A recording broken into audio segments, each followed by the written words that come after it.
ตักบาตรสวรรค์พร้อมอธิษฐานถึงน้องดวงคืนวันเพ็ญบุญท่าดวง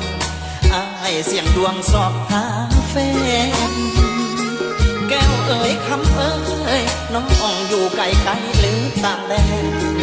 อยากเห็นหน้าผู้เป็นแฟนสิเป็นผู้จังใดน้อง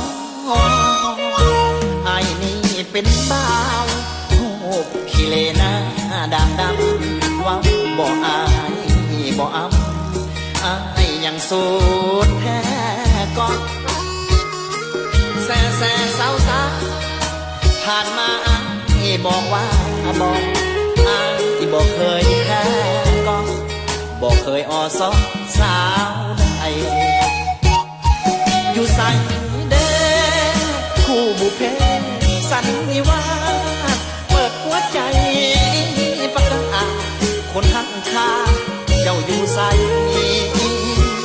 หรือบ่ทันเกิดหรือเกิดมาบ่ทันยังไอหรือเป็นสาวแล้วอยู่ใส่เป็นลูกสาวไทยหนอคนดีตักบาตรสวรรค์พร้อมอธิษฐานจากหัวใจจุดธูปเทียนดอกไม้ไว้ประทานเจดีย์เงยหน้ามองฟ้าแล้วกร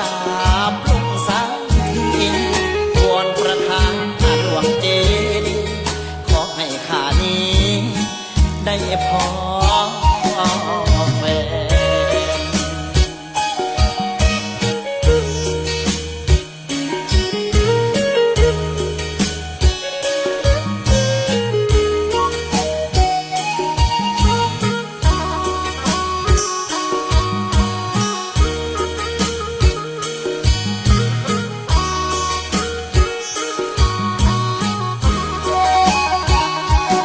ใส่เด้คู่บุพเพสันนิวาสเปิดหัวใจประกาศคนหักค่าเจ้าอยู่ใส่หรือบ่ทันเกิดหรือเกิดมาบ่ทันยังไอหรือเป็นสาวแล้วอยู่ใส่เป็นลูกสาวไทยหนอคน